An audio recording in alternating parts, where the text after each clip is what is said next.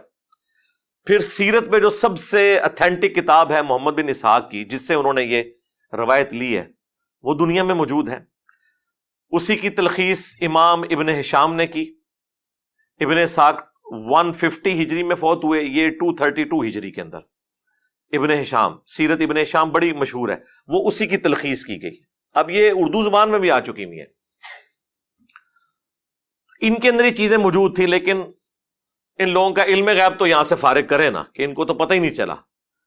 صرف علم غیب فارغ نہیں ہوگا، علم دین بھی فارغ ہوگا. کہ ہمارے بچوں کو تو پتا ہے کہ دلائل النبوہ، اب دلائل النبوہ حدیث کی جو کتاب ہے وہ شیخ عبد القادر جیلانی کی پیدائش سے پہلے دنیا میں موجود تھی، اور سیرت ابن شام تو بہت ہی پرانی تھی، اور سیرت ابن اسحاق تو اس سے بھی پہلے تھی. تو یہ تو کہتے ہیں وہ بہت بڑے عالم دین تھے، تو انہوں نے یہ حدیث کی کتابیں نہیں پڑھی ہوئی تھی. اب ان کے پاس آخری اربا پتہ کیا ہوتا ہے؟ وہ ہو سکتا ہے جی یہ انہوں نے کتاب ہی نہ ہوئے. ہاں اسی بھی یہی چاہنے ہاں کہ اتنے ہی آؤ، یہ ساری کتاباں کرو دریا برد اور قرآن و سنت اتنے آ جاؤ، چھڈو انہوں نے. لیکن کتابیں خالی فارغ نہیں ہوں گی. ہاں if there is no کشف al Mahjub there is no Ali bin Usman Hujwiri. if there is no المحنت Al Mufannad there is no دیوبندیت. ہاں انہی کتابوں میں تو یہ فرقے کھڑے ہوئے ہیں. اگر یہ کتابیں فارغ ہوں گی تو یہ صرف کتابیں نہیں فارغ ہوں گی، اپنے اپنے بابے بھی نہ لے کے ڈبڑ گیاں. ہاں اسی لیے تو ان کتابوں کا دفاع کرتے ہیں. یہ انہیں پتا ہے کہ اگلا سٹیپ ہم سے انہوں نے یہ بنوانا ہے کہ اچھا کتاباں فارغ تھے، بابے بھی فارغ. حالانکہ بابے تو فارغ ہو گئے، انہیں کتاباں دی روشنی سے فارغ ہو گئے. یہ اس طرح کی چیزیں یعنی پبلک میں چونکہ چل رہی ہوتی ہیں، اس لیے میں نے اسے ڈسکس کیا. ڈاکٹر ذاکر نائک نے کئی سال پہلے ایک لیکچر دیا تھا، سملیرٹیز بٹوین ہندوازم اینڈ اسلام.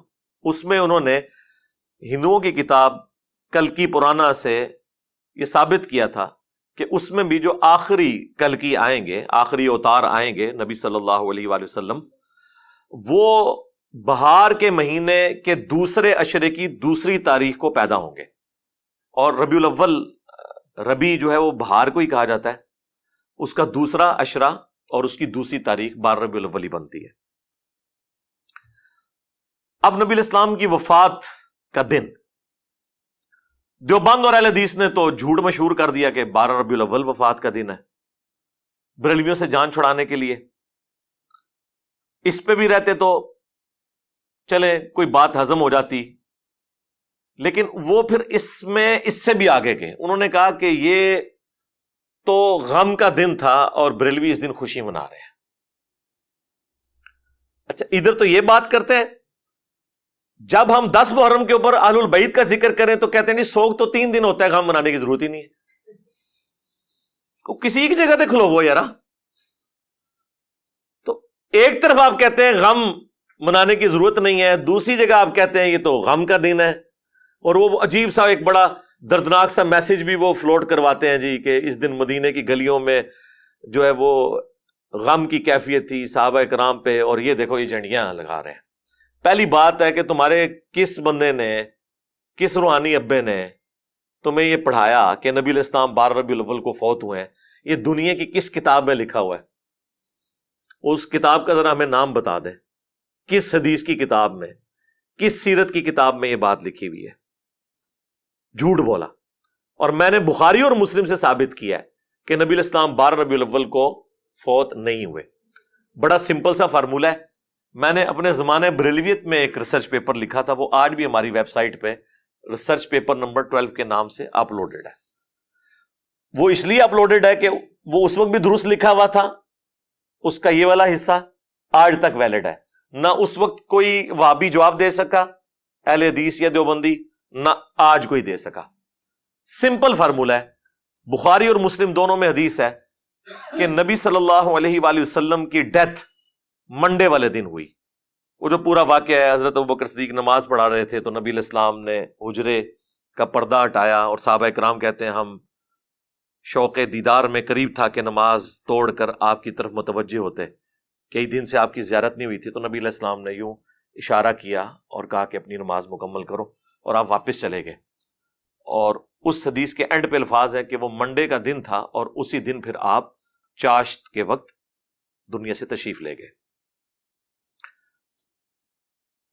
اس حدیث سے ثابت ہوا کہ نبی علیہ السلام منڈے والے دن فوت ہوئے. ربیع الاول کے اوپر بھی اجماع ہے کہ ربیع الاول میں آپ کی ڈیتھ ہوئی ہے. یہاں ہمیں یہ پتہ چل گیا کہ ربیع الاول میں نبی علیہ السلام کسی ایسے دن فوت ہوئے ہیں، اس تاریخ کا تو ہمیں نہیں پتا، لیکن وہ دن منڈے کا تھا. یہ ایک کانسٹینٹ آپ کو مل گیا. اب میں میتھمیٹیکلی اس کو ثابت کروں گا. دوسرا کانسٹینٹ جو ہے وہ بھی بخاری اور مسلم میں ہے کہ سیدنا عمر کے پاس ایک یہودی آگے کہتا ہے کہ آپ کی کتاب میں ایک ایسی آیت ہے کہ ہم یہودیوں پر نازل ہوتی تو ہم اسے عید کا دن بنا لیتے. سیدنا عمر رضی اللہ تعالیٰ عنہ نے پوچھا وہ کون سی آیت ہے؟ تو اس نے کہا الیوم اکملت لکم دینکم واتممت علیکم نعمتی ورضیت لکم الاسلام دینا، جس میں اسلام کے مکمل ہونے کی، دین کے مکمل ہونے کی خوشخبری تھی. آج کے دن ہم نے تم پر تمہارا دین مکمل کر دیا اور اپنی نعمت تمام کر دی اور اسلام کو ایز اے ریلیجن تمہارے لیے پسند کیا. تو وہ یہودی کہنے لگا یہ تو آپ کے لیے عید کا دن ہونا چاہیے. تو حضرت عمر نے بڑا انٹلیکچوئل جواب دیا. انہوں نے کہا کہ ہمیں خوب معلوم ہے کہ یہ آیت کس موقع پر نازل ہوئی. وہ یوم عرفہ ہی کا دن تھا اور جمعے کا دن تھا،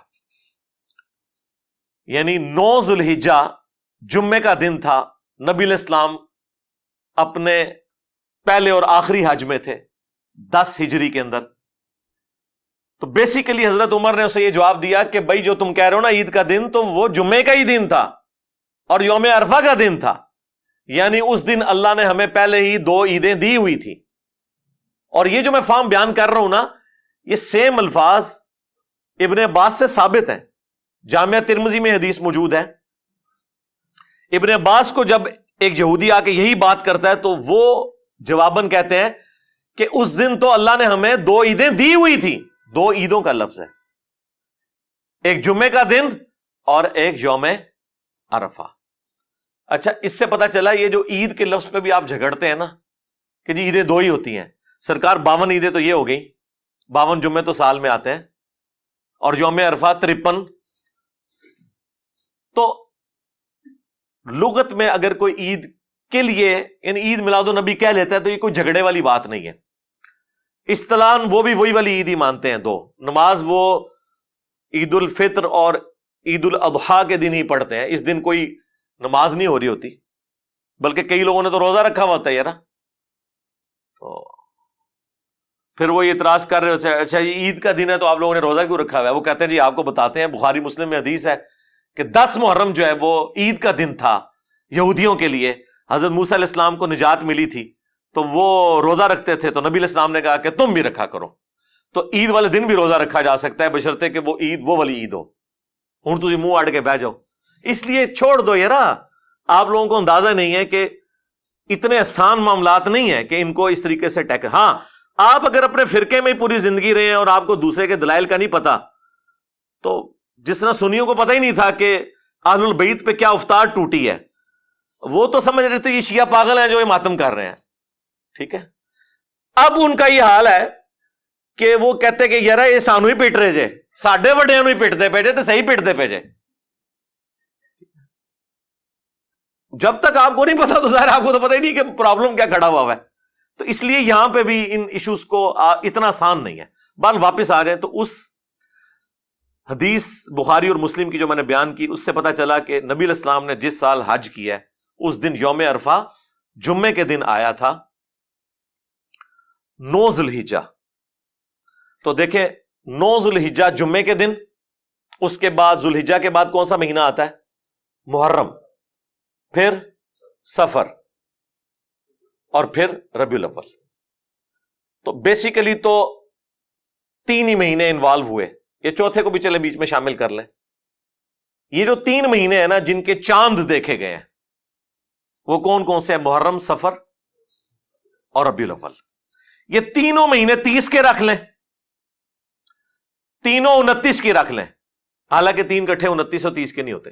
2 29 1 30 1 29 2 30 کوئی بھی کمبینیشن بنا لیں اور آپ گننا شروع کریں کہ 9 ذوالحجہ کو جمعہ تھا، 10 ذوالحجہ کو ہفتہ ہوا، یوں کرتے کرتے آپ ربیع الاول تک جب پہنچیں گے نا، اور چاروں جو پاسبل آپ کی بنتی ہیں کیلکولیشنز کہہ لیں یا آئٹریشنز پرفارم جو کرنی ہے وہ آپ کر لیں، تو آپ دیکھیں گے کسی کیلکولیشن میں بھی حیران کن بات ہے کہ 12 ربیع الاول منڈے والے دن نہیں بن رہی ہوگی، یا وہ جمعے والے دن بن رہی ہوگی، یا وہ ہفتے والے دن بن رہی ہوگی، یا اتوار کو بن رہی ہوگی، منڈے کو نہیں بن رہی، جبکہ بخاری مسلم سے ہمیں پتا چلا کہ وہ منڈے کا دن تھا، تو اس کا مطلب ہے کہ 12 تو نہیں تھا، اس کے علاوہ کوئی اور دن ہو سکتا ہے۔ یہ ریسرچ پیپر میں نے 2001 میں لکھا تھا، 8 سے 21 سال پہلے، لکھ کے سارے وہابیوں کو بھیجا، چاہے وہ اہل حدیث تھے، دیوبندی تھے، کہ اس کا جواب دو۔ بڑے بڑے مدارس میں لوگ لے کے گئے، ایک ایک ہفتہ مانگا، لیکن آج 21 سال گزر چکے ہیں، جواب نہیں آیا۔ شیخ زبیر لذیذ صاحب سے میری 2008 میں بات ہوئی تو وہ مجھے کہنے لگے میرے پاس بھی آیا تھا، تو میں نے کہا آپ ہی جواب لکھ دیتے۔ کہتے جواب کیا لکھتے، صحیح لکھا ہوا تھا، لیکن خاموشی اختیار کر لی۔ ہونا تو چاہیے تھا کہ اگر صحیح لکھا تھا تو کہتے کہ ٹھیک لکھا ہوا ہے۔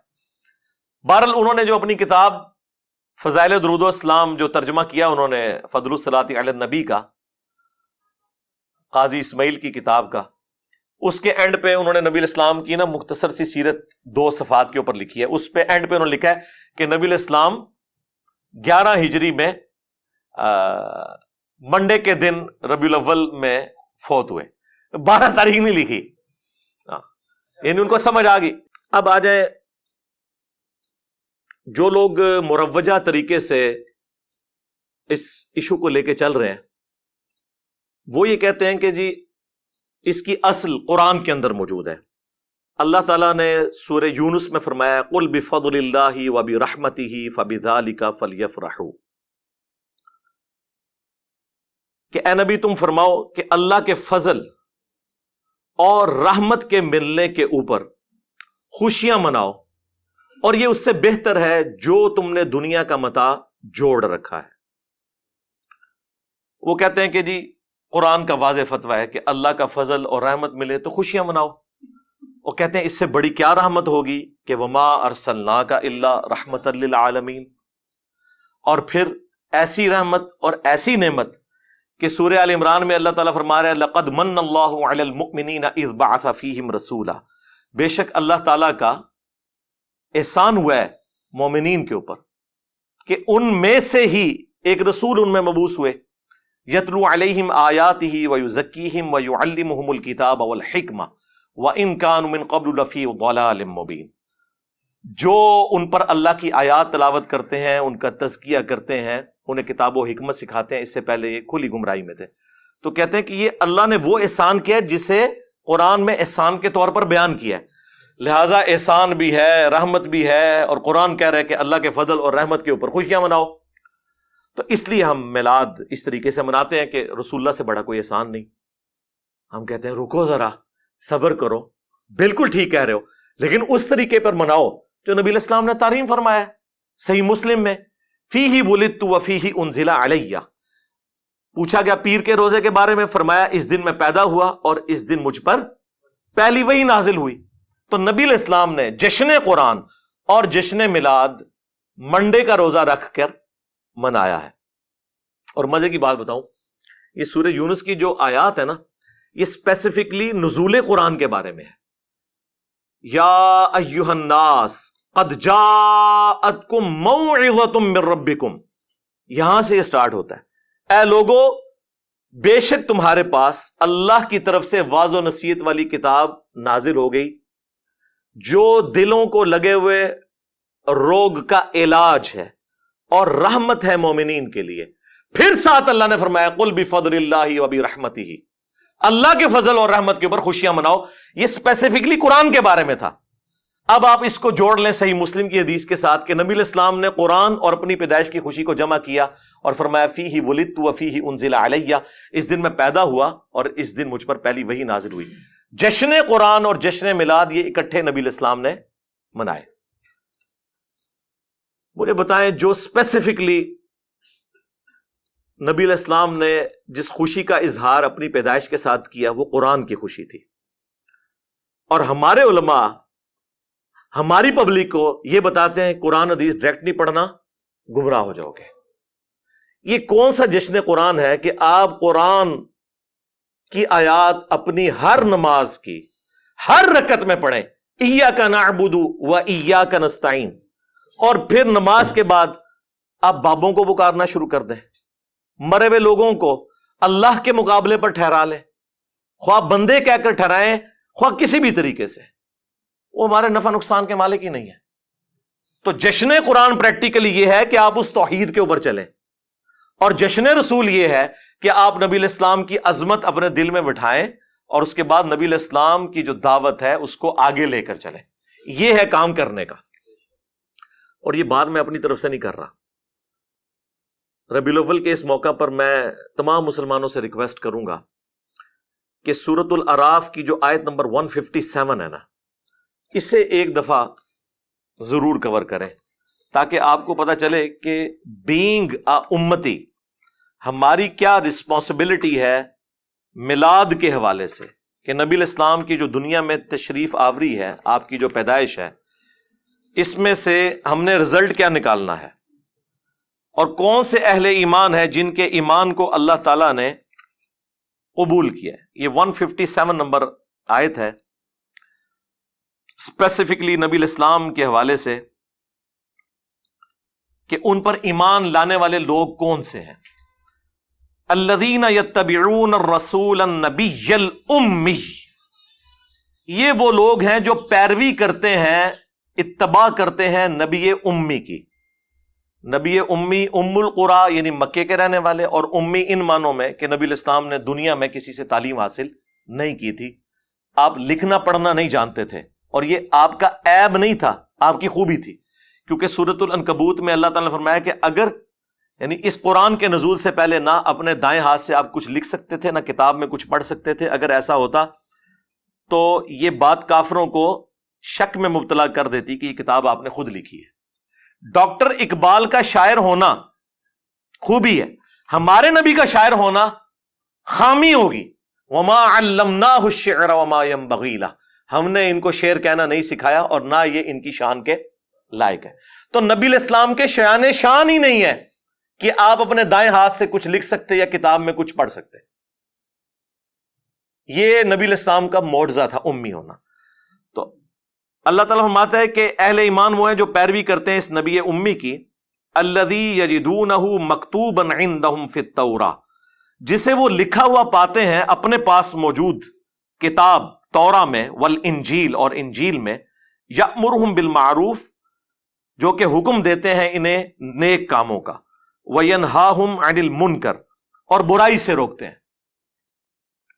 وَيُحِلُّ لَهُمُ الطَّيِّبَاتِ، اور ان پر حلال کرتے ہیں پاکیزہ چیزیں، اللہ تعالیٰ کے حکم سے شریعت پہنچاتے ہیں، وَيُحَرِّمُ عَلَيْهِمُ الْخَبَائِثِ، اور جو خبیث گندی چیزیں ہیں وہ حرام کرتے ہیں، وَيَضَعُ عَنْهُمْ إِصْرَهُمْ، اور جو ان پر بوجھ پڑے ہوئے تھے نا توہمات کے، وہ ان سے ہٹاتے ہیں، وَالْأَغْلَالَ الَّتِي كَانَتْ عَلَيْهِمْ، اور جو ان کی گردنوں میں توق پڑے ہوئے تھے نا، سپرسٹیشنس اور خام خواہ کی خود ساختہ شریعت جو مشرکین عرب میں چل رہی تھی، وہ یہ نبی ان کی گردنوں سے توق اتارتے ہیں، یہ غلامی کے توق سے ان کو آزاد کرتے ہیں۔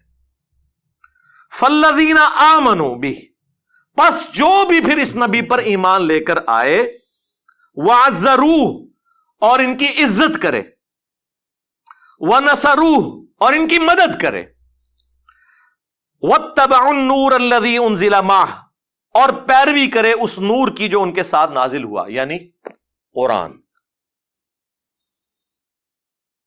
اولئک هم المفلحون، تو ایسے ہی لوگ ہوں گے پھر فلاح پانے والے۔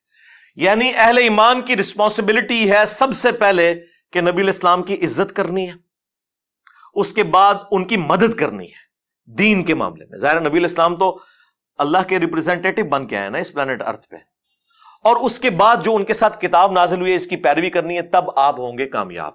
یہ ہے میلاد کا مقصد منانے کا، کہ نبی علیہ السلام کے مشن کو آپ نے آگے لے کر چلنا ہے۔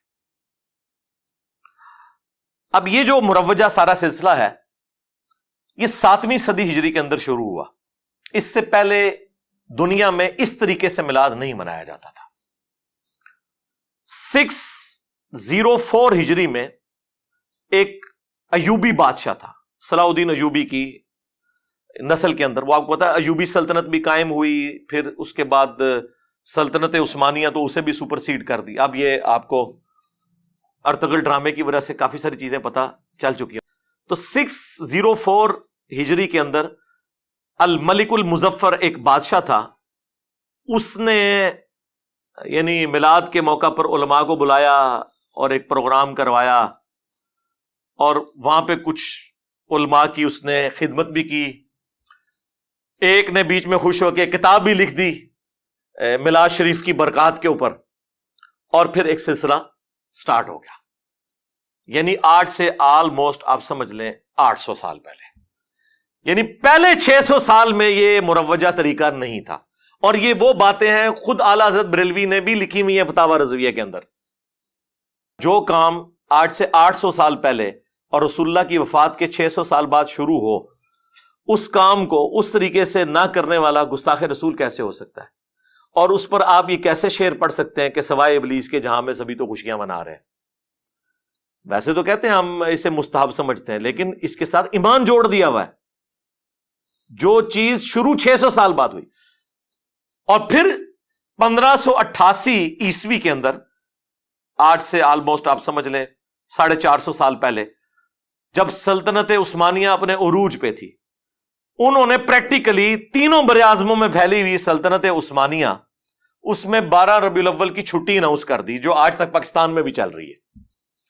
یہ اصل میں جو اس پورے معاملے کو گود لیا ہے وہ سلطنت عثمانیہ نے لیا ہے, اور وہ پوری دنیا کے اندر پھیلا. سعودی حکومت کے آنے سے پہلے مکہ مدینے میں بھی میلاد کے جلوس نکلتے تھے.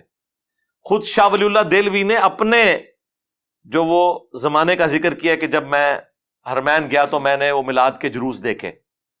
یہ سارا کچھ ہوتا تھا 1925 سے پہلے. اس لیے آپ دیکھیں جب المحند علی المفند لکھی گئی ہے, اس میں ایک اعتراض حسام الارمین میں یہ بھی ہوا تھا کہ یہ میلاد کے لیے قیام کرنے کو بدعت کہتے ہیں. تو اس کے جواب میں پھر علماء دیوبند نے کلیریفیکیشن دی کہ ہم میلاد کو بالکل ٹھیک سمجھتے ہیں, بلکہ انہوں نے کہا میلاد تو بہت بڑی چیز ہے, ہم تو نبی علیہ السلام کے گدے اور اس گدے کے پیشاب کے ذکر کو بھی اپنے لیے سادہ سمجھتے ہیں, ہم کیوں میلاد کے خلاف ہوں گے؟ ہم صرف کہتے ہیں کہ میلاد کے موقع پر آپ قیام نہ کریں, باقی پوری مجلس کریں. خیر وہ آپ یہ بھی کرنا چھوڑ گئے ہیں. اور اس وقت انہوں نے جواب ان کو یہ دیا تھا, اور فیصلہ ہفت مسئلہ جو امداد اللہ مہاجر مکی نے وہ 7 مسائل جو لکھے, اس میں میلاد والا بھی ہے, وہ تو خود منایا کرتے تھے. بعد میں خیر چونکہ تھوڑا ہارڈ لائنر ہو گئے دیوبندی اہل حدیث کے ساتھ رہ کے, اور پھر یہ انہوں نے راہیں جدا کر لی, ورنہ پرانے بزرگ یہ سارے کام کرتے رہے. کیونکہ ظاہر سلطنت عثمانیہ ہی کی تو اولاد ہیں یہ سارے حنفی, چاہے بریلوی ہو یا دیوبندی ہو, تو ظاہر حکومتی لیول پہ انہی کے بزرگ تھے. اس وقت سعودی حکومت سے پہلے حرمین بھی سلطنت عثمانیہ کے انڈر تھا, تو وہاں پہ یہ سارے کام ہوتے تھے. اسے کوئی برا نہیں سمجھتا تھا, بلکہ ثواب کا. بلکہ آج بھی مدینہ شریف میں, مکہ شریف میں کتنے عربی ہیں جو لائٹنگ بھی کرواتے ہیں اور بڑے لیول پہ محفل میلاد کرواتے ہیں. وہ چونکہ وہاں کے شہری ہیں, ان کو اس طرح سعودی حکومت کوئی ہاتھ ڈال نہیں سکتی, تو وہ سارے پروگرام اس طریقے سے بھی چل رہے ہیں. لیکن میں آپ کو بتا رہا ہوں یہ 7ویں صدی ہجری میں شروع ہوا, اس کے بعد پھر سلطنت عثمانیہ نے اسے گود لیا, اور آج یہ حال ہے کہ جو اس مروجہ طریقے کو نہ لے کے چلے اسے کہتے ہیں یہ گستاخ ہے. ہم کہتے ہیں اگر یہ گستاخی کا فتویٰ ہے تو پھر خلفائے راشدین پہ بھی لگاؤ. اس طریقے سے اگر میلاد منانا ہے, اور ہمیں بتاؤ کہ مولا علی علیہ السلام جب 5 سال تک کوفے میں رہے, جو تینوں خلفاء کے ساتھ رہے, کوئی حدیث چھپی ہوئی تھی تو ان کو تو پتہ چل گئی ہوگی. تو کوفے کی جامع مسجد میں ہر سال جو محفل میلاد ہوتی تھی, اس میں نعت کون پڑھتا تھا, اس میں تلاوت کون کرتا تھا, اور جلوس کی قیادت کون کرتا تھا, اور عمار بن یاسر کی کس سبیل کے اوپر ڈیوٹی ہوتی تھی, اور حضرت حسن و حسین جو ہیں وہ کون سا لنگر اس وقت تقسیم کرتے تھے. جب ہم یہ باتیں کرتے ہیں تو کہتے ہیں ایک انڈین گلا کر رہے ہیں. ظاہر ہے بھی جب آپ دلائل لے کے چل رہے ہیں تو پھر ہم آپ سے کہیں گے کہ پھر معاملہ وہاں سے سٹارٹ کریں جہاں سے شروع ہوا. اگر وہاں نہیں ہوا تو آپ ہم پہ گستاخی کے فتوے لگا رہے ہیں. اور یہ 7ویں صدی ہجری مسلمانوں پہ افتاد بن کے ٹوٹی, سنیوں نے تو مسلمانوں پہ یہ ظلم کیا کہ مروجہ طریقہ یہ شروع کیا. شیعہ نے یہ ظلم کیا کہ ایک فاطمی بادشاہ تھا شیعہ کا، سلطان قلاوون. اس نے ایک منت مانی تھی کہ میرا اگر یہ کام ہو گیا تو میں قبر رسول پہ جا کے گنبد رکھ دوں گا. 678 ہجری میں میلاد شروع ہوا، 604 ہجری میں سنیوں کے زیر قیادت، اور 678 ہجری میں، یعنی یہ 7ویں صدی ہجری بنتی ہے، 6 پوری ہو کے تو 7ویں میں اس نے لکڑی کا ایک گنبد بنوایا اور اسے لا کے قبر رسول کے اوپر رکھ دیا. اس وقت اس کا کلر سفید تھا، گرین کلر تو بہت بعد میں سلطنت عثمانیہ نے اس کو کیا، پہلے سفید گنبد تھا. اور جس نے اسے یہ مشورہ دیا وہ بعد میں معزول ہو گیا، اور لوگ یہ کہتے تھے کہ اس کو سزا ملی ہے اس عمل کی. لیکن بعد میں آج یہ حالت ہے کہ سعودی حکومت کی بھی جرت نہیں ہے گنبد خضرا کو ہٹا دے.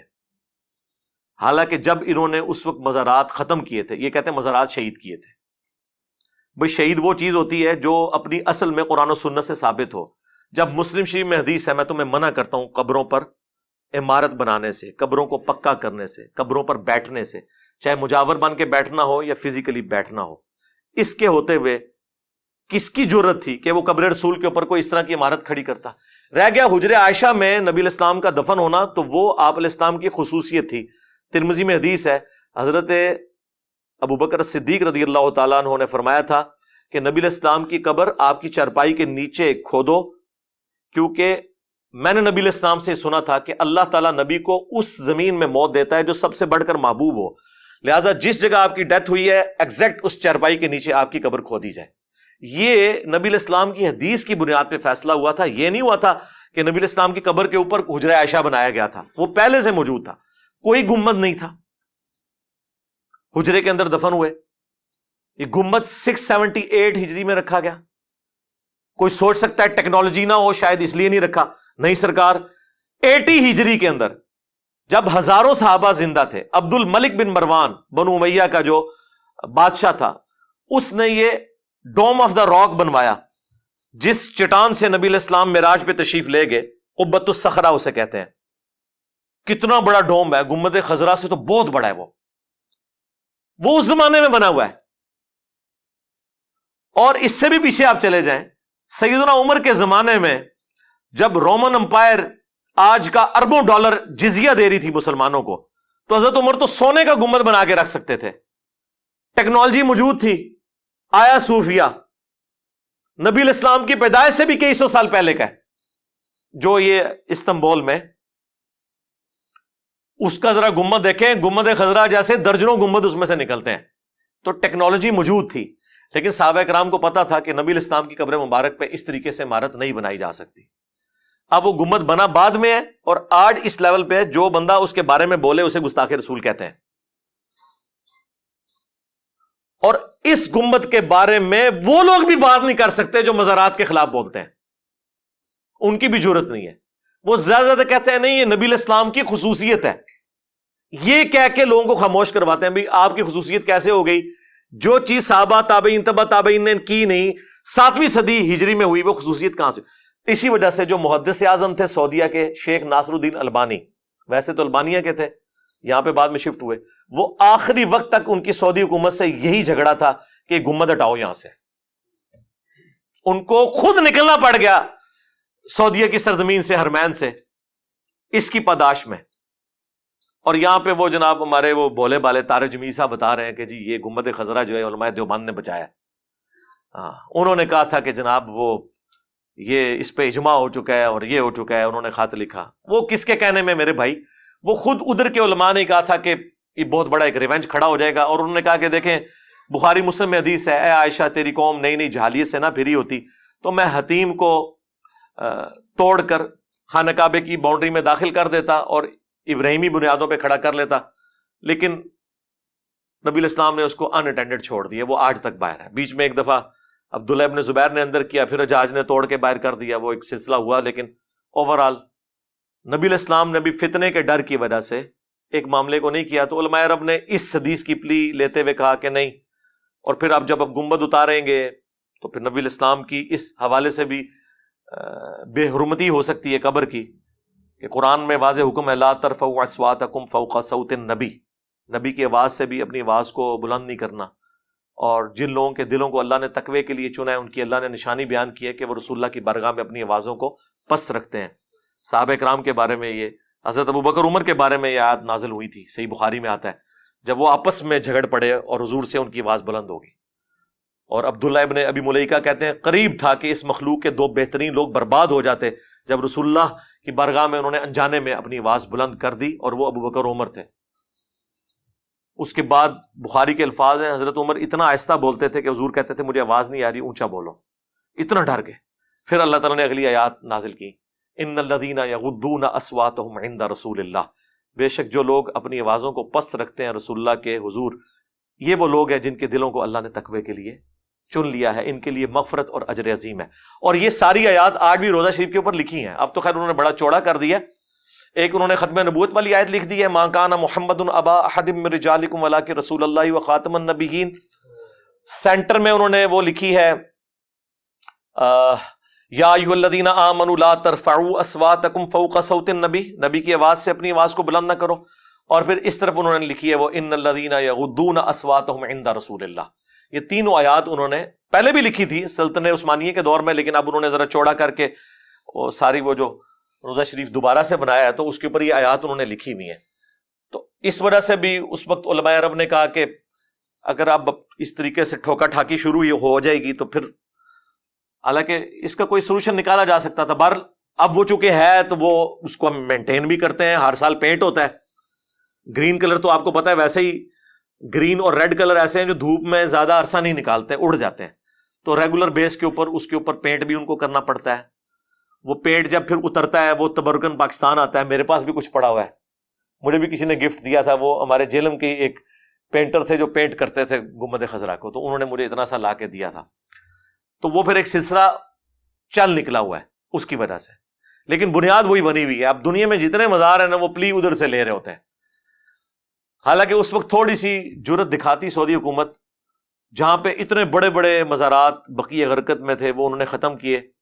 گنبد خضرا کو بھی اس وقت، اب بہرحال مجھے بھی لگتا ہے کہ اتنا آسان کام نہیں ہے، کیونکہ میڈیا کا دور ہے اور میجورٹی تو ان لوگوں کی ہے جو اسے جائز سمجھتے ہیں، حکومتی لیول کے اوپر بھی.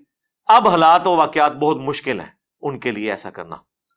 بہرحال یہ میں نے آپ کو بتایا کہ 7ویں صدی ہجری کے اندر ایک میلاد کا تحفہ سنیوں نے مسلط کیا اس امت کے اوپر، اور یہ گنبد خضرا کا تحفہ شیعہ نے مسلط کیا، جو آج تک اس کا بوجھ یہ امت اٹھائی پھر رہی ہے اس حوالے سے کہ جو اس کے بارے میں کوئی جائز بات بھی کرتا ہے الٹا اس کے اوپر گستاخی کا فتویٰ لگا دیتے ہیں. پھر اکثر لوگ آپ کو یہ بھی کہتے سنائی دیں گے جی دیکھیں جی اقبال ڈے مناتے ہیں، جناح ڈے مناتے ہیں، انڈیپینڈنس ڈے مناتے ہیں، اپنے بچوں کی برتھ ڈے مناتے ہیں، تو نبی الاسلام کی برتھ ڈے نہ منائیں. ہم کہتے ہیں ضرور مناتے اگر اس کا تعلق دین کے ساتھ نہ ہوتا. چونکہ نبی الاسلام ایک ریلیجس پرسنالٹی ہیں، آپ کے بارے میں آپ نے جو بھی عقیدہ کلیم کرنا ہے وہ بڑی ذمہ داری سے کرنا ہے. وہ اللہ کے پیغمبر ہیں صلی اللہ علیہ وآلہ وسلم، ان کے ساتھ ہمارا دین اور آخرت جڑی ہوئی ہے. آپ کے ساتھ کوئی بھی ایسی چیز منسوب کرنی ہوگی تو نبی الاسلام کی اجازت کے بغیر، آپ کی تعلیمات کی روشنی کے بغیر یہ پاسبل نہیں. اور وہ تعلیمات وہی ہیں فیہ ولدت وفیہ انزل علیہ. میں پیر کا روزہ اس لیے رکھتا ہوں کہ اس دن میں پیدا ہوا اور اس دن مجھ پر پہلی دفعہ وہی نازل ہوئی. اچھا بعض لوگ پھر وہ پلی لیتے ہیں، دیکھیں جی جدید دور ہے، اس میں یہ طریقے اڈاپٹ کیے جاتے ہیں. ہم دیکھیں گستاخانہ فلمیں اور کارٹون پہ پلے کارڈ اٹھاتے ہیں، تو یہ بھی طریقہ آپ نے اڈاپٹ کیا ہوا ہے. مسجد میں قالین، اے سی، پنکھے، لائٹنگ، تو ہم میلاد کی لائٹنگ نہیں کر سکتے. اللہ کے بندو یہ وہ ساری چیزیں ہیں جو دین کی اصل کو سپورٹ کرنے والی ہیں، اور اس کی اصل صحیح مسلم میں موجود ہے.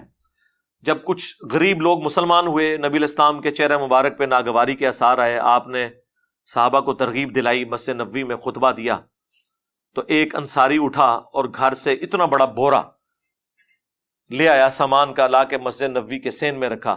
اس کو دیکھ کے لوگ اتنے امپریس ہوئے کہ اس نے اتنی ہمت دکھائی ہے، حالانکہ اتنا امیر آدمی نہیں تھا وہ.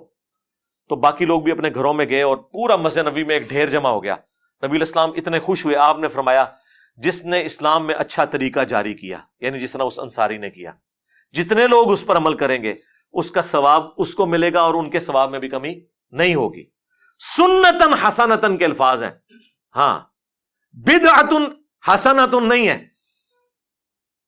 اور جس نے برا طریقہ جاری کیا سنتن سیئتن.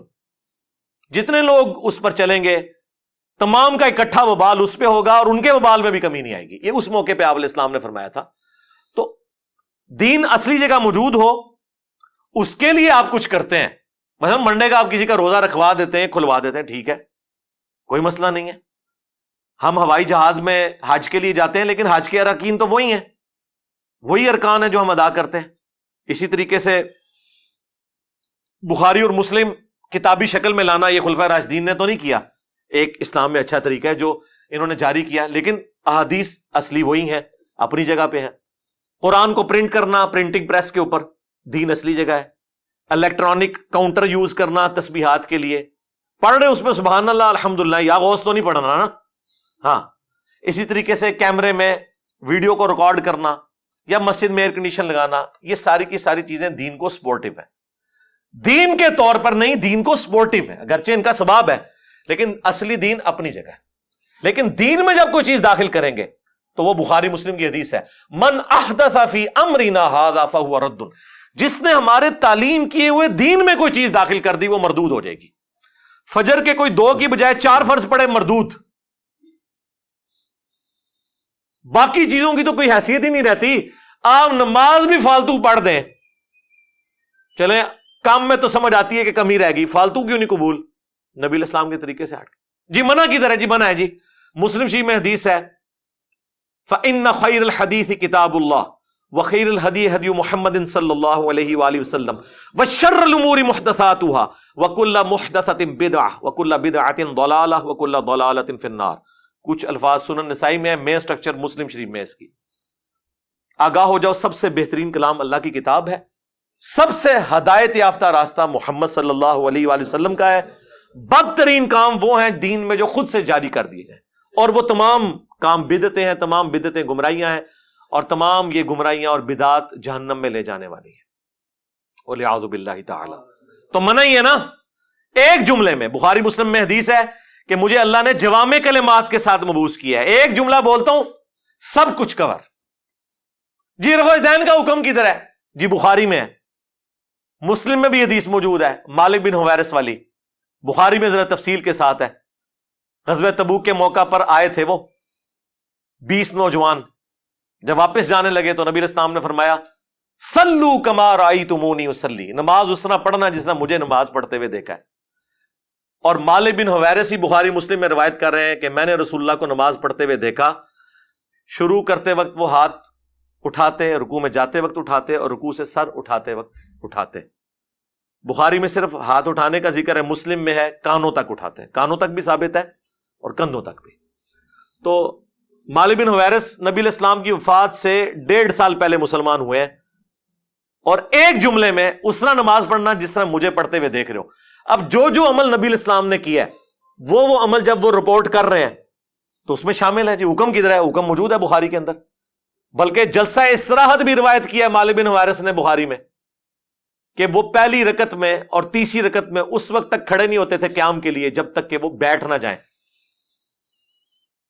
اس کے علاوہ بھی بخاری میں نبی علیہ السلام نے تیزی سے ایک صحابی کو نماز پڑھتے ہوئے دیکھا تھا, تو اس میں آپ علیہ السلام نے کیا فرمایا تھا؟ سکون سے نماز ادا کرو, تکبیر کہو, پھر قرات کرو, پھر رکوع میں, پھر جب پہلا سجدہ کرو تو بیٹھ جاؤ, پھر دوسرا سجدہ کرو, پھر بیٹھو, اور پھر اگلی رکعت کے لیے کھڑے ہو. اس میں جلسہ استراحت کا حکم ہے. 6251 نمبر حدیث ہے صحیح بخاری کے اندر. تو یہ جوامع کلمات ہے. جب نبی علیہ السلام نے کہہ دیا کہ میرا طریقہ اس کے علاوہ گمراہی ہے تو منع.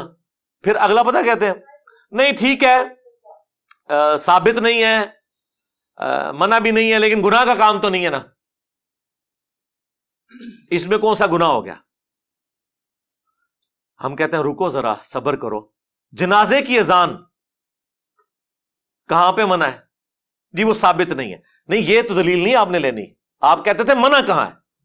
جی منع تو نہیں. عید کی اذان کوئی منع نہیں, صرف حدیثوں میں یہ آئے کہ دیتے نہیں تھے, منع تو کہیں نہیں کی. اور بخاری مسلم میں حدیث ہے اذان کی آواز سن کر شیطان جو ہے وہ پیٹ پھیر کر بھاگ جاتا ہے, اس کی ہوا خارج ہو جاتی ہے, تو عید والے دن تو 2 اذانیں ہونی چاہیے. جو لوگ سال بعد مسجد میں آتے ہیں شیطان کو بھگایا جائے, لیکن نبی الاسلام نے نہیں دی. اس کی وجہ سے اقامت بھی نہیں ہوتی. نماز دن کی ہے اور جہرن ہوتی ہے, حالانکہ دن کی نمازیں سری ہیں, ظہر و عصر. صرف جمعہ جہرن ہے اور عید کی نماز جہرن ہے. کیوں؟ نبی الاسلام نے اس طرح تعلیم فرمایا. منع نہ جنازے کی اذان ہے نہ عید کی. پھر وہاں کہیں گے نہیں ثابت نہیں ہے. بس آپ کو جواب مل گیا کہ آپ بھی جو کچھ کر رہے ہیں وہ ثابت نہیں ہے. اس کو آپ گستاخی کی کیٹیگری میں لے جا کر اور ایک جذباتی طریقے سے اپنے معاملات کو لے کے چلنا یہ بالکل غلط ہے. پھر وہ کہتے ہیں, دیکھیں قرآن میں آیا وَأَمَّا بِنِعْمَةِ رَبِّكَ فَحَدِّثْ, اپنے رب کی نعمتوں کا خوب چرچا کرو. تو رسول اللہ سے بڑی کون سی نعمت ہے؟ اس لیے ہم پھر نہ چرچا کرنے کے لیے روڈوں پہ نکلتے ہیں, روڈیں بلاک کرتے ہیں تاکہ مریض جو ہیں وہ ہاسپٹل نہ پہنچ سکیں, بچے اسکولوں اور کالجز تک نہ پہنچ سکیں. ظاہر ہے یہی کچھ ہی ہو رہا ہوتا ہے نا. آپ ذرا پنڈے چلے جائیں, پورا ربیع الاول کا مہینہ انہوں نے جلوس نکالنے ہوتے ہیں, ہر روز کوئی نہ کوئی سڑک ایک بلاک کی ہوئی ہوتی ہے انہوں نے. بھائی چاہے 12 ربیع الاول کا جلوس ہو, چاہے 10 محرم کا جلوس ہو, چاہے وہ دیوبندیوں کا 1 محرم کا جلوس ہو, یہ سب کے سب کنٹرول انوائرمنٹ میں ہونے چاہیے. روڈز کو بلاک کرنا, رسول اللہ آج دنیا میں تشریف لے آئے بفرض محال, تو آپ علیہ السلام اس چیز کو پسند فرمائیں گے کہ آپ لوگوں کو تکلیف دے کے یہ سارے اعمال کر رہے ہو؟ یہ بالکل غلط پلی لیتے ہیں. پھر وہ کہتے ہیں دیکھیں جی بخاری میں ایک حدیث ہے کہ ابو لہب کی ایک لونڈی تھی سویبہ, وہ ابو لہب نے حضور کی پیدائش کی خوشی میں اسے آزاد کیا, تو مرنے کے بعد کسی نے خواب میں دیکھا تو اسے اس انگلی سے رطوبت پلائی جاتی ہے. یہ بے سند روایت ہے, چلیں اسے آپ ٹھیک بھی مان لیں, ایک خواب بیان ہوا. اس میں سے یہ کہاں ثابت ہو گیا کہ اس روایت کی بنیاد پہ نبی علیہ السلام ہر سال 12 ربیع الاول پہ لونڈیاں آزاد کرتے تھے, یا خلفائے راشدین لونڈیاں آزاد کرتے تھے, یا یہ جو کہتے ہیں وہ لنگر پکا کے ایک دفعہ حضور نے تقسیم کیا. سنن کبریٰ البیہقی میں آتا ہے اور المعجم الکبیر طبرانی میں, حالانکہ وہ نبی علیہ السلام نے اپنا عقیقہ کیا تھا, میلاد نہیں منایا تھا, ورنہ تو ہر سال منا رہے ہوتے. اس طرح چیزیں لیتے ہیں, وہ آدھا سچ بڑا خطرناک ہوتا ہے, اس کے ساتھ چیزیں جوڑ لیتے ہیں. پھر وہ کہتے ہیں کہ جی نبی علیہ السلام جب ہجرت کر کے مدینہ شریف آئے تو بنو نجار جو آپ کے ننہال سے تھے, ان کی بچیوں نے مدینے کی چھتوں پر کھڑے ہو کر یا محمد یا رسول اللہ کے نعرے لگائے تھے. بالکل لگائے تھے, کیونکہ نبی علیہ السلام سامنے تشریف لائے تھے, ہجرت کی خوشی میں آپ کو ویلکم کیا تھا. آج بھی رسول اللہ سامنے تشریف لائیں, ہم لبیک یا رسول اللہ کے نعرے لگا کے آپ کو ریسیو کریں گے. اس میں میلاد تو ثابت کہیں نہیں ہوتا. یہ تو نہیں تھا کہ ہر سال جب ہجرت کی ڈیٹ آتی تھی تو بچیاں چھتوں پہ چڑھ کر طلع البدر علینا اور یہ سارا کچھ پڑھتی تھی. وہ ایک ایونٹ تھا, اس ایونٹ کو اس وقت سیلیبریٹ کیا گیا. پھر وہ کہتے ہیں کہ جی لائٹنگ کا ثبوت تو اس حدیث میں ہے جو مسند احمد میں ہے, دلائل النبوہ کے اندر بھی ہے اور مشکات میں موجود ہے. بالکل صحیح حدیث ہے. نبی علیہ السلام نے فرمایا میں اللہ کے ہاں اس وقت بھی خاتم النبیین لکھا ہوا تھا جب آدم علیہ السلام ابھی مٹی اور پانی کے درمیان تھے. میں دعائے ابراہیم ہوں, میں عیسیٰ کی بشارت ہوں, میں اپنی والدہ کا وہ خواب ہوں جو انہوں نے پیدائش کے وقت دیکھا کہ ان کے لیے ایک روشنی ظاہر ہوئی جس کی وجہ سے شام کے محلات بھی ان پر روشن ہو گئے. وہ کہتے ہیں اس سے لائٹنگ ثابت ہوتی ہے. نبی علیہ السلام کی والدہ محترمہ کو اللہ تعالیٰ نے یہ بشارت دی تھی کہ آپ سے وہ بچہ پیدا ہوگا کہ جس کا دین, جس کی حکومت بالآخر اس وقت کی سب سے بڑی سپر پاور رومن امپائر کو بھی سپرسیڈ کر جائے گی. یہ ایک بشارت تھی. اس سے نبی علیہ السلام کے گھر والوں نے, اہل البیت نے یا خلفائے راشدین نے کبھی رزلٹ نہیں نکالا کہ وہ 12 ربیع الاول کے اوپر لائٹنگ کروانا شروع کرتے. حالانکہ اس وقت بھی دیے مسجدوں میں جلتے تھے, لیکن کوئی ایسا رزلٹ نہیں نکالا گیا. وہ کہتے ہیں نہیں جی عبداللہ محدث دہلوی نے لکھا ہے کہ وہ 3 جھنڈے دیے گئے تھے, ایک نبی علیہ السلام کے گھر پر, ایک خانہ کعبے کی چھت کے اوپر. عبدالحق محدث دہلوی یہ انڈیا پاکستان بنگلہ دیش میں وہ تحفہ ہے کہ جتنی آپ کو یہ بڑی بڑی خرابیاں نظر آ رہی ہیں نا, یہ اس بندے کی وجہ سے ہیں. 1052 ہجری میں فوت ہوئے. جب تک زندہ تھے ان کا اور شیخ احمد سرندی کا آپس میں نا وہ والا ویر تھا جسے ہم پنجابی میں بولتے ہیں, میں جملہ نہیں بولنا چاہتا. وہ انہیں گمراہ سمجھتے تھے وحدت الوجود اور وحدت الشہود کے اختلاف میں. وہ شیخ احمد سرندی جسے یہ مجدد الفسانی کہتے ہیں، بریلوی بھی، دیوبندی بھی، اہل حدیث بھی، وہ تو ہم نے آگے بتایا کہ اس نے کیا کیا کام ڈالا ہے. شیخ احمد سرندی 1034 ہجری میں فوت ہوئے، 1034 میں، اور یہ فوت ہوئے 1052 میں، ایک ہی زمانے میں، اور ایک دوسرے کے ان کی ظاہر ہے وہ اپنی اپنی امپائر چل رہی، وہ نقشبندیہ سلسلہ سے تھے، یہ قادری سلسلے سے تھے. بہرحال خیر یہ معاملات چلتے رہے. یہ اس نے اس طرح کی ساری اوٹ پٹانگ باتیں جمع کی ہیں اور وہی پھر دیوبند اور بریلویوں کے اندر آئیں اور وہ آگے معاملات چل پڑے. یہ کوئی نہ آیت ہے نہ حدیث ہے. ڈاکٹر طاہر القادری صاحب نے کوشش کی، وہ کہتے ہیں جی صحیح مسلم میں ایک حدیث ہے، حضرت معاویہ رضی اللہ تعالیٰ عنہ نے میلاد منایا تھا. آپ وہ حدیث پڑھیں اور اس کے بعد ان کی عقل کا ماتم کریں کہ اس حدیث کے اندر میلاد کا کہاں پہ ذکر ہے. وہ حدیث صحیح مسلم میں بھی ہے، مشکات میں بھی، کہ حضرت معاویہ رضی اللہ تعالیٰ عنہ ایک دفعہ مسجد میں تشریف لائے اور انہوں نے دیکھا کہ کچھ اصحاب بیٹھے ہوئے ہیں، صحابہ اور تابعین، اور وہ آپس میں بیٹھ کے اللہ کا شکر ادا کر رہے ہیں کہ اللہ تعالیٰ نے ہمیں اسلام کی دولت سے سرفراز کیا، نبی الاسلام دنیا میں تشریف نہ لاتے تو ہم گمراہی کی زندگی مر جاتے. تو معاویہ نے آ کے ان سے پوچھا تم لوگ کیا باتیں کر رہے تھے؟ انہوں نے کہا ہم تو اللہ کا شکر ادا کر رہے تھے. تو انہوں نے کہا اللہ کی قسم اٹھاؤ کہ تم یہی کام کر رہے تھے. سب نے کہا کہ ہم قسم کھاتے ہیں کہ ہم اسی لیے یہاں بیٹھے ہوئے یہ باتیں کر رہے تھے. تو حضرت معاویہ نے کہا رضی اللہ تعالیٰ عنہ کہ یہ میں نے بدگمانی کی وجہ سے قسم نہیں اٹھوائی تم سے، بلکہ اس لیے قسم اٹھوائی ہے کہ ایک دفعہ ہم بھی رسول اللہ کی مسجد میں اسی طرح بیٹھے تھے اور حضور ہمارے پاس تشریف لائے اور آپ نے بھی ہم سے آ کے اسی طریقے سے پوچھا اور پھر قسم اٹھوائی اور پھر بتایا کہ میرے پاس جبرائیل علیہ السلام آئے تھے اور انہوں نے اللہ کی طرف سے مجھے بشارت دی ہے کہ اللہ تعالیٰ آپ کے ان ساتھیوں کی وجہ سے فرشتوں میں فخر فرما رہا ہے، کیونکہ فرشتوں نے کہا تھا نا اس زمین میں دنگا و فساد کریں گے، لیکن وہ لوگ بھی ہیں جنہوں نے نبیوں کی دعوت کے اوپر لبیک کہا. اس حدیث میں میلاد کا ذکر کہیں نہیں. ہاں یہ ضرور ہے کہ نبی علیہ السلام وہ تو سرکار پھر روزانہ ہم رسول اللہ کا احسان جو ہمارے اوپر ہے اس کو تو ہم یاد کرتے ہیں، لیکن کوئی محفل میلاد نہیں تھی. وہ تو جب بھی ہم بیٹھتے ہیں، جب بھی اللہ رسول کی باتیں شروع ہوتی ہیں تو یہی کچھ ہوتا ہے. تو یہ حدیث میں نے آج سے کئی سال پہلے حضرت معاویہ کے فضائل میں بھی بیان کی تھی کہ اس سے ان کی صحابیت ثابت ہوتی ہے. پھر ان کے پاس ایک اور بڑا حربہ جس سے وہ دیوبند اور اہل حدیث کو قابو کرتے ہیں، وہ کہتے ہیں تمہارے ابے نے لکھا ہے، ابن تیمیہ نے اقتداء الصراط المستقیم میں، کہ میلاد منانا اگرچہ بدعت ہے لیکن اس کے پیچھے چونکہ نیت اچھی ہے لہذا ثواب ملے گا. میں جب نیا نیا اہل حدیث کی طرف گیا نا تو بس یہ چند ایک باتیں تھی جن کی وجہ سے مجھے سمجھ آ گئی کہ آپ فرقہ اڈاپٹ کریں گے تو آپ کی چمڑی اترے گی. تو مجھے آج بھی یاد ہے، میں وہ اہل حدیث کی مسجد میں بیٹھا ہوا، یہ 2008 کی بات کر رہا ہوں، آج سے 14 سال پہلے. اس وقت ہمارا یہ عربی والا فتنہ بس جیلم شہر تک ہی تھا. میرے پاس کچھ بریلوی آ گئے اور انہوں نے کہا کہ جی یہ دیکھیں آپ کے ابن تیمیہ لکھے. میں نے کہا میرا کون سا ابن تیمیہ بھائی، ہمارا تو امام وہ ہے جس کی قبر مدینے میں ہے صلی اللہ علیہ وسلم. اچھا وہ ایکسپیکٹ کر رہے تھے کہ یہ باطل تعویلات کرے گا اور اس طرح کرے گا. میں نے کہا یار غلط لکھا ہے اس نے.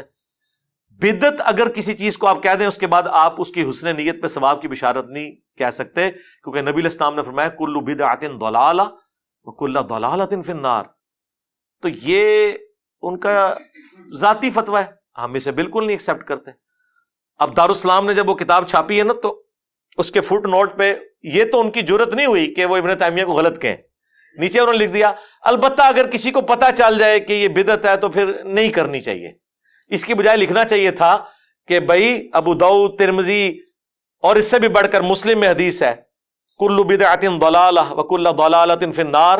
تو ہمارے جو بزرگان دین نے جو کچھ لکھا ہے یہ احادیث کی روشنی میں بالکل غلط لکھا ہے، ہم اس فتوے کو آن نہیں کرتے. لیکن یہ فٹ نوٹ نہیں لگایا انہوں نے لکھا کہ جب پتہ چل جائے تو پھر اس کو وہ میرے بھائی دنیا میں جتنی بھی بدعتیں ہیں نا وہ ثواب کی نیت سے ہو رہی ہے. یہ محرم کے جلوس جو نکل رہے ہیں اس میں جھولے، پنجے، گھوڑوں کے نیچے سے گزرنا، یہ وہ اپنے لیے آخرت کی سعادت سمجھ رہے ہیں، تو ثواب تو پھر ان کو بھی ملے گا اگر یہی فتویٰ ہو. جب یہ ساری باتوں کے آپ علمی جواب دے دینا تو پھر ایک جذباتی اعتراض ہے جس کا جواب صرف یہاں سے آپ کو ملے گا. وہ کہتے ہیں جی چھوڑ دیں ساری باتیں، 12 ربیع الاول کا دن ہے، دو گھر ہیں، ایک گھر میں جھنڈیاں لگی ہیں اور نعتوں کی آواز آ رہی ہے، اور دوسرے گھر میں ٹی وی لگا ہوا ہے، لوگ اپنے اپنے کاموں میں ہیں، بتائیں عاشق رسول کون ہے؟ تو سارے کام آدمی تو کہے گا کہ وہی عاشق رسول ہے جو 12 ربیع الاول والے دن جھنڈیاں لگائے ہوئے ہیں، اور دوسرا جو ہے اس کو تو خوشی نہیں ہے، وہ کہتے ہیں پھر ہم صحیح تو کہتے ہیں سوائے ابلیس کے جہاں میں سبھی تو خوشیاں منا رہے ہیں۔ ہم کہتے ہیں رکو ذرا، صبر کرو، 12 ربیع الاول سے بھی 2 مہینے پہلے 10 محرم کا ایک دن آیا تھا، ایک گھر سے مجلس میں آہو بکا کی آوازیں آ رہی تھیں اور لوگ اہل البیت پہ کیے ہوئے ظلم کو یاد کر کے رو رہے تھے، اور دوسرے گھر میں کچھ بھی نہیں ہو رہا تھا۔ اس وقت یہ جو دوسرے والا گھر ہے نا، یہ تمہارا بریلویوں کا گھر تھا اور وہ شیعہ کا گھر تھا۔ اب بتاؤ اہل بیت کے عاشق شیعہ ہوئے یا بریلوی ہوئے؟ کہتے ہیں نہیں نہیں، اس کا یہ مطلب تو نہیں کہ ہم ان سے کوئی بغض رکھتے ہیں، یہ ثابت نہیں ہے۔ تو سرکار او بھی ثابت نہیں ہے، آئے انہوں داڑھ تھلے، ہاں یہ داڑھ اسے کہتے ہیں۔ کئی لوگ مجھے داڑھ کیوں دی، یہ جناب جو آخر میں جو داڑھ ہے نا، ہاں یہ داڑھ کا لفظ نبی الاسلام نے بھی یوز کیا ہے، ابو داؤد، ترمذی، ابن ماجہ میں۔ میرے بعد تم بہت اختلاف دیکھو گے، اس وقت علیکم بسنتی و سنت الخلفاء الراشدین المہدیین، تم میری سنت اور میرے خلفاء راشدین کی سنت کو لازم پکڑ لینا اور اپنی داڑھوں سے اسے پکڑ لینا۔ ہم نے سنت بھی داڑھوں سے پکڑی ہے اور ان کے بابوں کو بھی داڑھوں کے نیچے لے کے وہ کسی اور نیت میں پکڑی ہے، کسی اور نیت میں، الحمدللہ۔ تو یہ آخر ان کے پاس حل یہی رہ جاتا ہے کہ آپ کو ایکسپلائٹ کرتے ہیں، پھر آپ اسی ڈاکٹرن میں جب ان کو جواب دینا، پھر ان کو اندازہ ہوتا ہے کہ یار کسی کے اوپر گستاخی اہل بیت کا فتویٰ لگانا، گستاخی رسول کا فتویٰ لگانا ان باتوں کے اوپر جو دین میں موجود نہیں، جہاں پہ ہو آپ بالکل فتویٰ لگائیں۔ اگر ہم کوئی مس بیہیو کرتے ہیں، کوئی اہل بیت کی گستاخی کرتا ہے، ان کی شان کو کم کرتا ہے، لگائیں فتویٰ۔ کوئی نبی علیہ السلام کی گستاخی کرتا ہے، آپ ضرور فتویٰ لگائیں، لیکن وہ کام جن کاموں کو شروعی بعد میں کیا حکومتی لیول پہ آپ کے بادشاہوں نے، ان کی بنیاد پہ آپ لوگوں کے اوپر فتوے لگائیں، تو اپنی اداؤں پر غور کریں۔ صلو علی محمد وآل محمد، اللہم صلی علی محمد وعلی آل محمد واصحاب محمد وازواج محمد وامت محمد اجمعین الی یوم الدین۔